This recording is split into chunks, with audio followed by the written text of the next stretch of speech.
네, 오늘은 말씀을 듣기 전에 잠깐 그 영상 두 컷을 보시기를 바라는데요. 좀 틀어주실 수 있을까요? 네, 밀레라 프랑스 밀레라는 화가의 만종이라는 그림과 또 하나는 아시나요? 이삭 죽는 사람들. 많이 보신 그림이죠. 특별히 어린 시절에 아마 많이 보셨을 것입니다. 어린 시절에 이발소나 미장원에 가면 저 그림이 특별히 많이 걸려 있었어요. 저도 저희 어린 시절 생각할 때 저희 외갓집에 저 그림이 있었는데 항상 보면 왜 그 천장에 이렇게 꼭 붙어서 문간에 왜 옛날에는 그렇게 그림을 붙였는지 모르겠어요. 아마 웃으시는 분들도 그런 이제 그 기억이 있으실 텐데 이 그림이 참 많은 그 가정에 또 붙어 있었고 또 저희도 본 적이 많이 있습니다. 네, 멀리서 들려오는 교회 종소리, 잠시 일선을 멈추고 감사기도를 드리는 부부의 모습, 그리고 또 함께 힘을 모아서 이삭을 줍는 그 여인들의 모습. 이 모습들은 너무나 둘 다 소박하지만 참 농촌의 그런 목가적인 분위기를 느껴지면서 따뜻함과 평안함을 주는 것 같습니다. 오늘 함께 읽은 룻기 2장, 이 2장이야말로 밀레의 그림에 나오는 그런 사람들과도 같다는 생각을 하게 됩니다. 룻기는 시간적으로 볼 때 한 6주간 길지 않은 짧은 기간에 일어난 이야기입니다. 전체는 85절로 구성되어 있는데요. 그 중에서 23절이나 하나님에 대해서 언급하고 있습니다. 룻기에 나오는 많은 사람들의 그 대화 가운데 끊임없이 하나님이 거론되고 있습니다. 그렇지만 정작 하나님의 말씀이 룻에게 임했다거나 룻이 하나님의 직접적인 인도하심을 받았다라는 구절은 한 구절도 없습니다. 룻기 속의 룻은 그저 자신에게 주어진 삶을 묵묵히 최선을 다해서 살고 있는 것을 볼 수가 있습니다. 룻기는 정말 지극히 평범한 사람들의 그 일상을 살아가는 그런 이야기입니다. 그러나 그 안에는 하나님이 함께 하셨고 그들은 하나님을 향한 신실한 믿음이 있었다라는 것입니다. 자, 하나님은 어떤 자들을 사용하실까?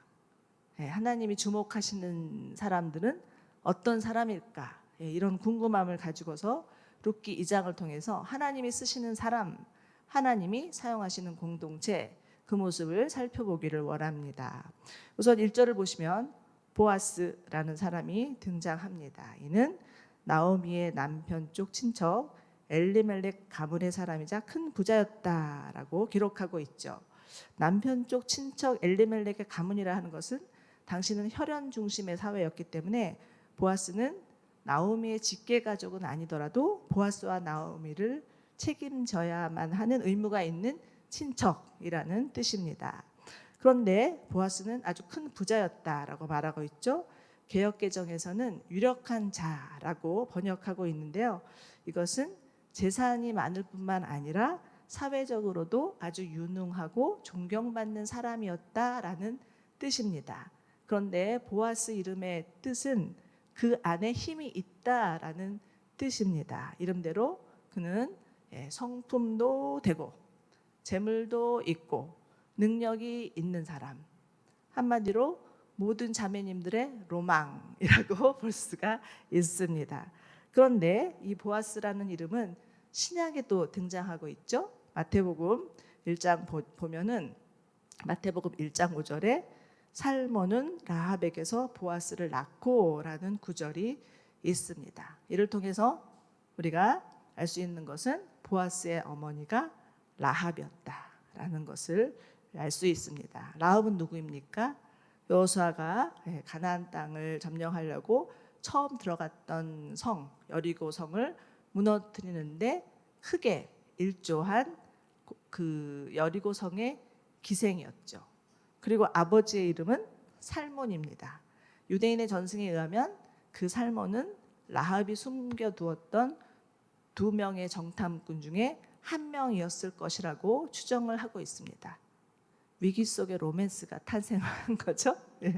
이러한 보아스의 그 백그라운드를 보면서 보아스가 어떤 사람일지 더욱 궁금해지시죠? 네, 이어지는 그 룻과 보아스의 만남 그리고 그들의 대화를 통해서 그 보아스의 인품과 신앙을 좀 살펴볼 수 있을 것 같습니다. 자, 2절을 보시면 룻이 베들레헴에 도착하자 나오미에게 밭에 나가서 내가 이삭을 주워오겠습니다라고 말을 하고 그 이삭을 주러 나가죠. 당시 이삭 줍기, 그 당시 이삭 줍기는 아주 극빈층을 위한 사회 보장 제도였습니다. 레위기 23장 22절을 보시면 이런 구절이 있습니다. 너희가 너희 땅의 수확물을 거둘 때 너의 밭의 가장자리까지 거두거나 수확한 후에 남겨진 이삭을 거두려고 밭으로 들어가지 마라. 그것은 가난한 사람들 또 외국 사람들을 위해서 남겨두라, 이런 말씀이 레위기에 있는 것입니다. 자, 이제 룻은 어머니와 자신의 삶을 살기 위해서 이 이삭 줍기를 선택을 한 것이죠. 우리는 여기서 룻이 어떤 자기의 상황이나 처지를 비관하거나 절망하지 않고 꿋꿋하게 자신에게 주어진 삶을 최선을 다했다라는 것을 보게 됩니다. 그 히브리 성경의 한 사본인 마소라 사본이라는 게 있는데, 그 마소라 사본은 우리 성경처럼 사사기 다음에 룻기가 나오는 것이 아니고 잠언 다음에 룻기가 나온다고 합니다. 이것은 무엇이냐? 잠언의 마지막에 나오는 현숙한 여인의 모델을 룻으로 삼고 있다라는 것입니다.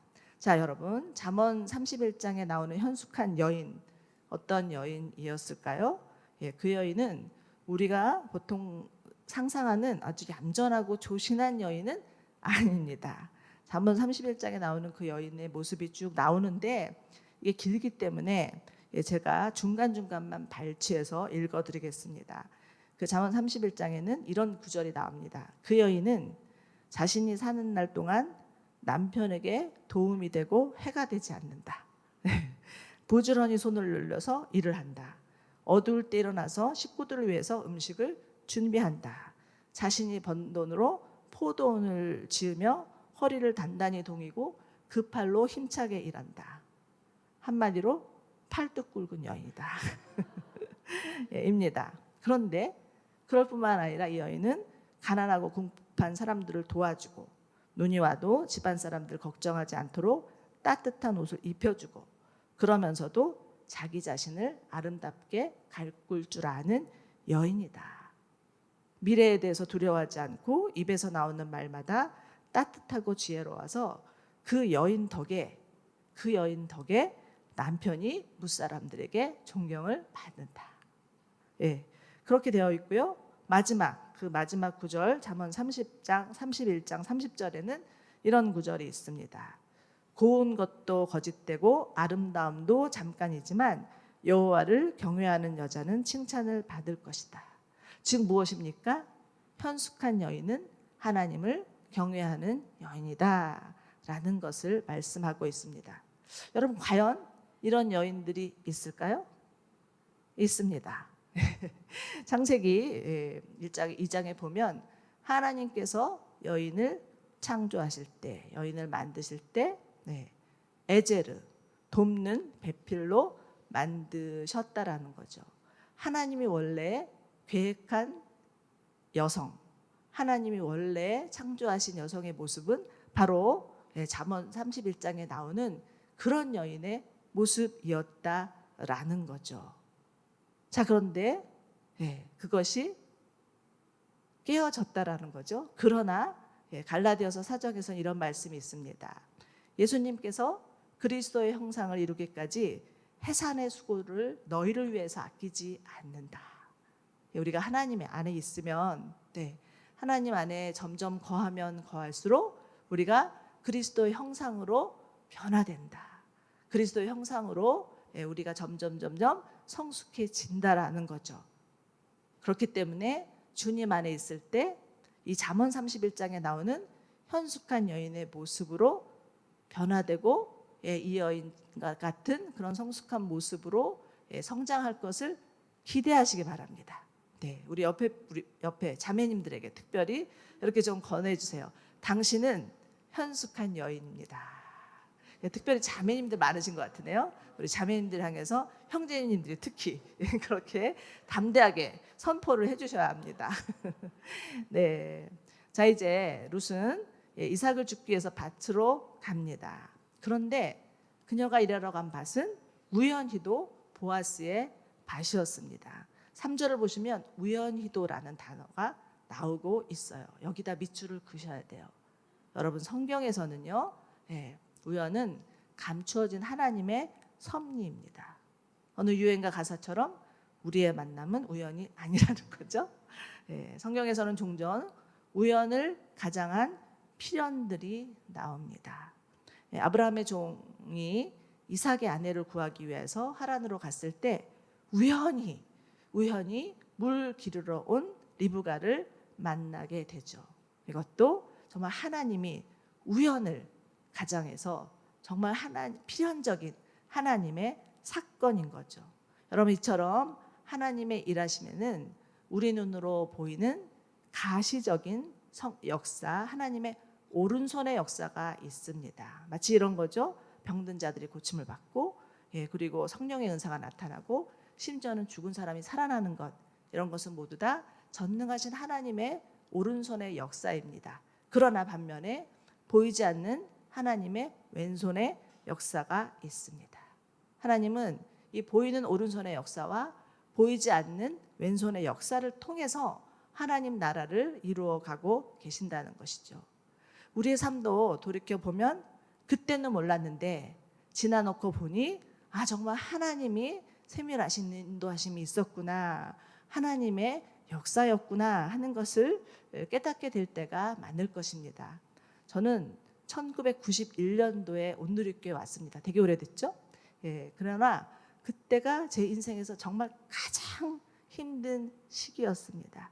저희 남편이 갑자기 교통사고로 돌아가시고 저는 애 셋을 데리고 이제 혼자가 된 상황이었는데, 그때 저희 가정을 굉장히 사랑해 주시던 장로님이 기도를 많이 하시더니, 그때는 뭐 이메일도 없었고 스마트폰도 없던 시대니까 편지를 보내주셨어요. 그래서 편지에 보니까 자매님을 위해서 기도했는데 하나님께서 온누리교회로 가시라고 말씀하십니다. 그래서 제가 미국에서 온누리교회가 어디 붙었는지도 몰랐는데 그 편지 한 장을 들고서 서울에 와서 온누리교회를 찾았습니다. 그래서 그때부터 온누리교회 다니기 시작했는데 정말 귀한 분들을 많이 만났어요. 그리고 무엇보다도 하영조 목사님 말씀을 들으면서 좀 소망 없던 제 삶 가운데 소망이 생기기 시작했고, 하나님의 꿈을 꾸기 시작했고, 하나님의 비전이 무엇인지를 알게 되었습니다. 만약에 그때 온누리교회를 만나지 못했더라면 지금의 제가 있을 수 있을까라는 생각을 하게 됩니다. 그러므로 여러분, 보이는 것이 전부가 아닙니다. 보이지 않지만 역사하시는 하나님의 손길과 하나님의 일들이 우리 가운데 있다라는 것입니다. 때로는 우리의 삶 가운데 정말 막막하고 아무것도 보이지 않고 어디로 가야 될지 모르는 그런 삶의 어두운 현실들이 있지만, 그럼에도 불구하고 그 가운데 보이지 아니하는 하나님의 왼손의 역사가 있어서 우리를 하나님께서 신실하게 인도하여 주실 것을 믿으시고 그 주님을 신뢰하면서 꿋꿋이 걸어 나가시는 여러분들 되시기를 축원합니다. 자 이제 4절을 보십시오. 4절 바로 그때 롯이 보아스의 밭에 간 그때였습니다. 때마침 보아스가 베들레헴에 도착해서 추수하는 일꾼들에게 오고 있죠. 자 이제 보십시오. 룻은 보아스의 밭으로 오고 있고 보아스도 자기의 밭으로 오고 있고, 서로 이제 만남이 이루어지는 한 컷입니다. 마치 영화의 한 장면 같죠?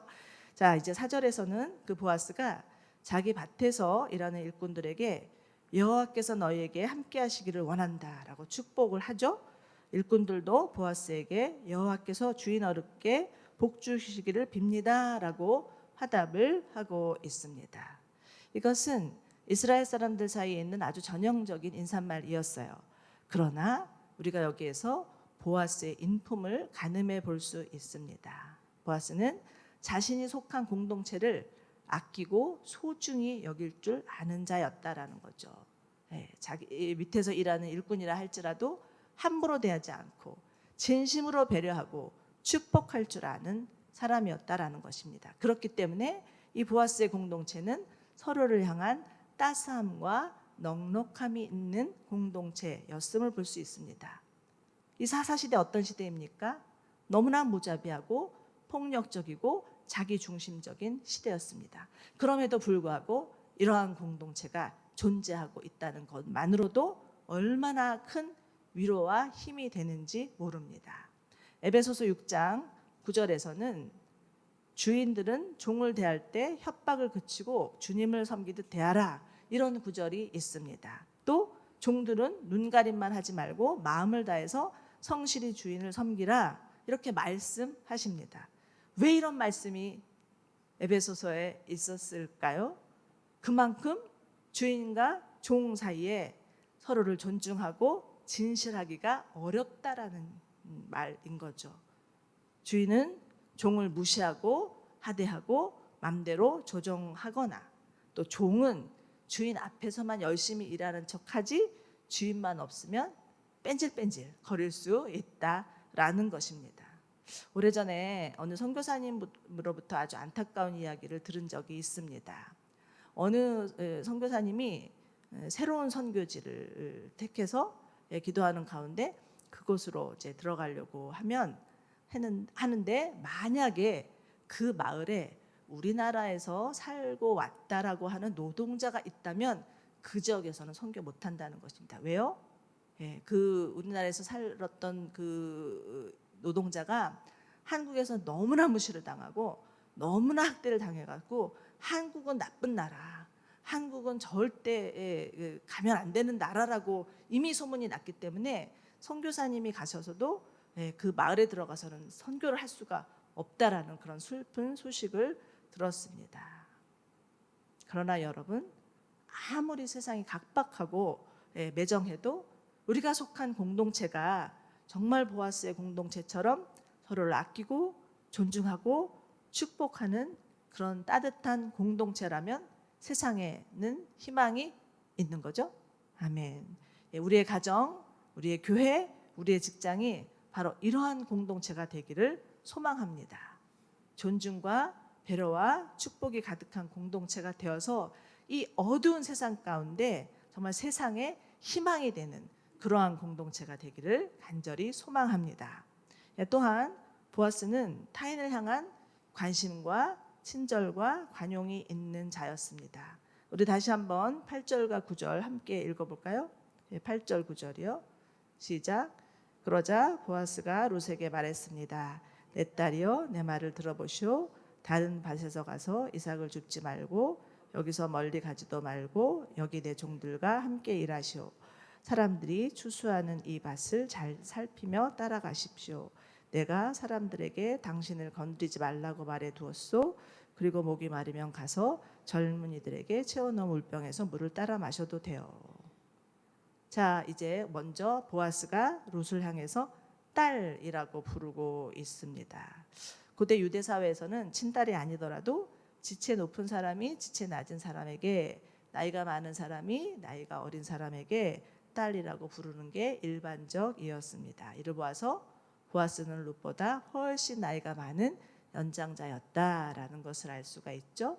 그런데 이처럼 나이가 많고 지체가 높은 연장자가 가난한 이방 여인, 한낱 정말 어디서 살다가 올지 알지 못하는 그런 이방 여인에게 관심을 가지고 그 여인을 주목하는 것은 쉬운 일이 아닙니다. 얼마든지 그냥 스쳐 지나갈 수도 있었던 대상이었습니다.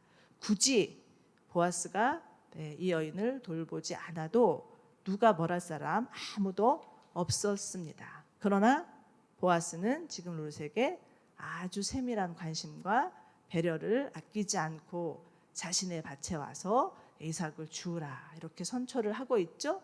행여 일꾼들이 룻을 이방 여인이라고 나무라거나 무시할까 봐 잘 돌봐주려고까지 당부를 하고 있습니다. 자, 15절을 보시면 15절에서는 룻이 그 이삭을 곡식단에서 빼어서 가져가더라도 창피 주지 말아라. 충분히 갈 수 있도록 오히려 그 곡식단의 일부를 흘려 남겨두어라고까지 얘기를 하고 있습니다.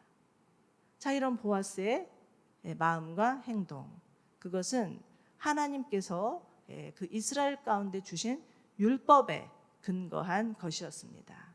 레위기 19장 33절과 34절을 보면 이런 구절이 있습니다.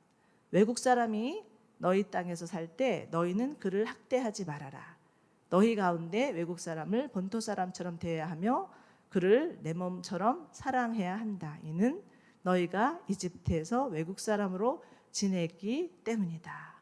이런 말씀이 분명히 이스라엘의 율법 가운데 있었습니다.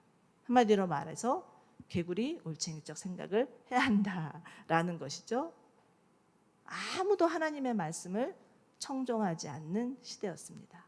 그러나 보아스만큼은 철저히 하나님의 말씀을 순종하고 있었다라는 거죠.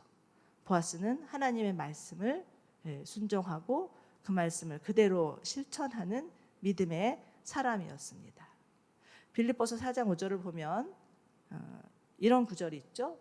여러분의 관용을 모든 사람에게 나타내십시오. 주께서 가까이 계십니다.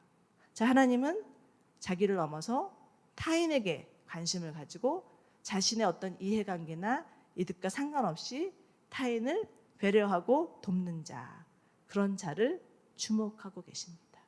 그런 자를 더 가까이 하기를 원하십니다. 우리가 하나님을 더 가까이 만나고 싶다면, 더 하나님이 정말 우리 가운데 더 친밀하게 다가오는 것을 갈망하고 계시다면 어떻게 해야 될까요? 나 아닌 다른 사람을 향한 사랑, 그 사랑을 실천할 때 주님의 가까이 계심, 주님의 임재하심을 경험할 수 있다라는 것입니다. 어느 분이 그런 얘기를 하시더라고요. 정말 복음을 전하지 않을 때는 몰랐는데 복음을 전하려고 사람들에게 다가가니까 그제서야 하나님이 보이더라. 바라기는 우리 모두 다 정말 나를 넘어서서 다른 사람을 사랑하는 그 사랑으로 주님을 더 가까이 만날 수 있는 은혜가 우리 모두 가운데 있기를 소망합니다. 아멘. 네.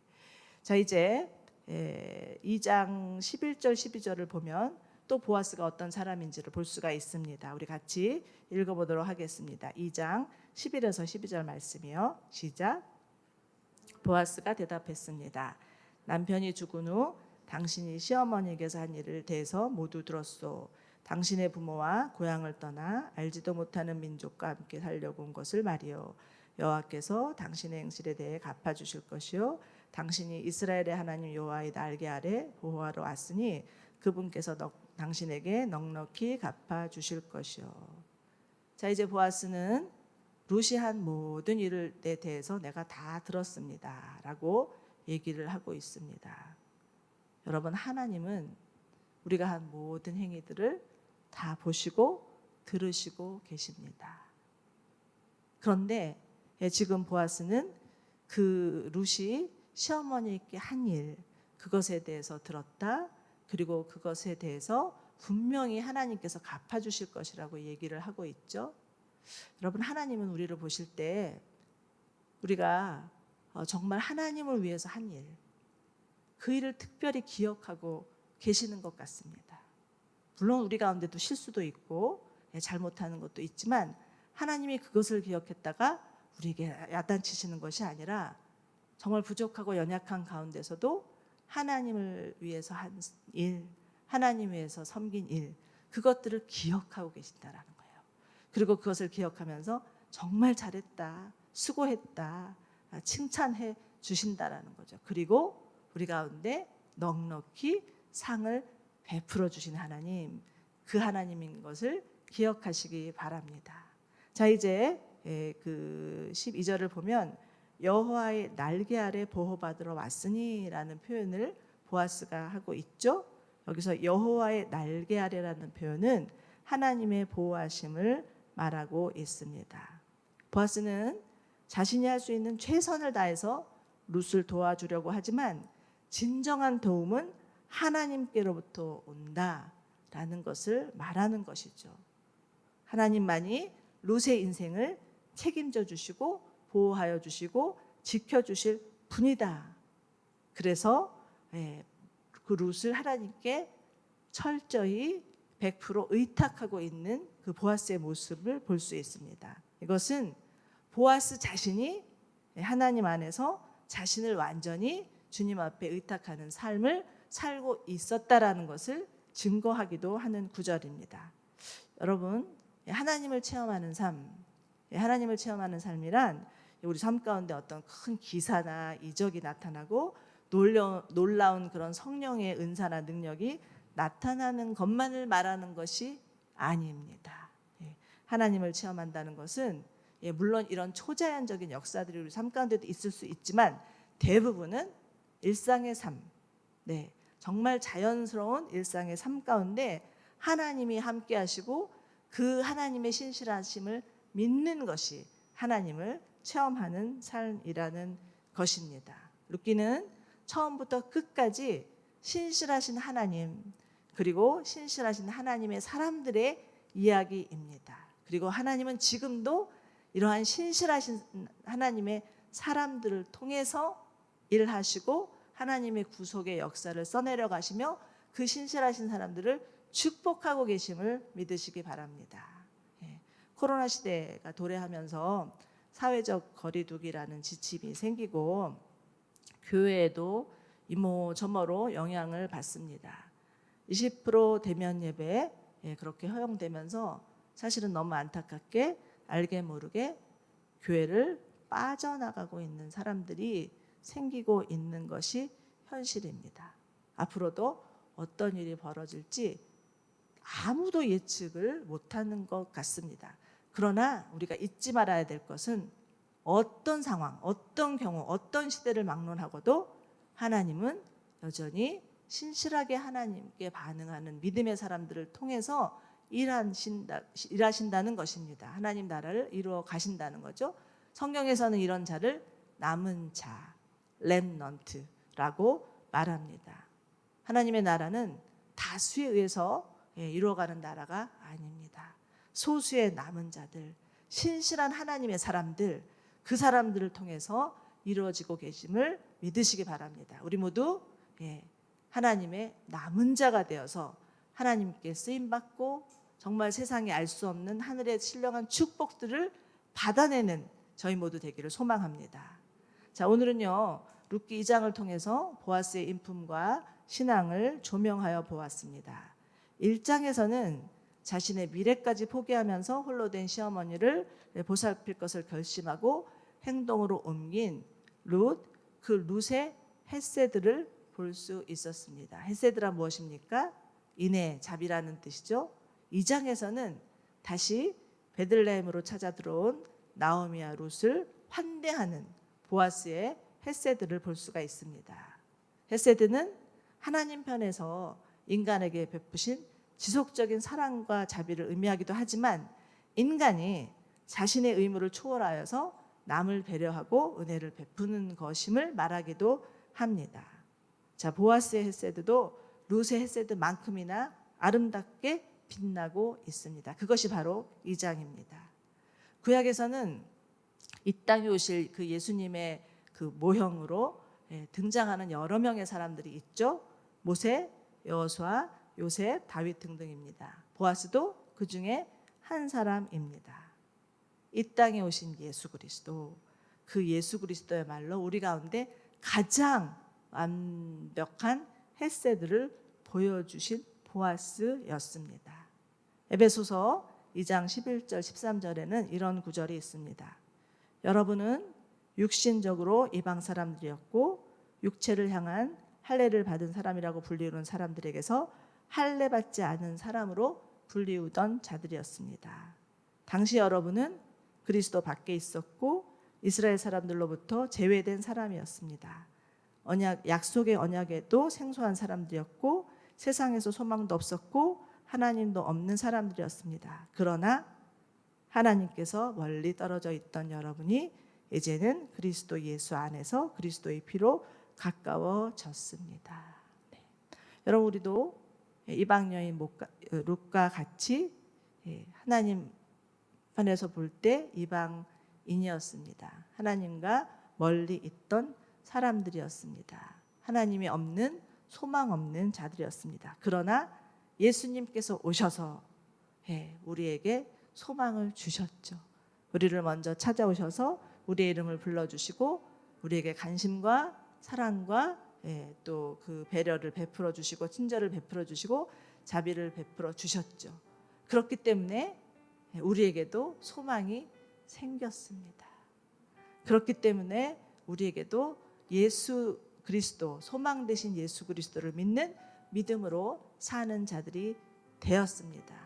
사랑하는 여러분, 예수님이야말로 우리 가운데 진정한 보아스이십니다.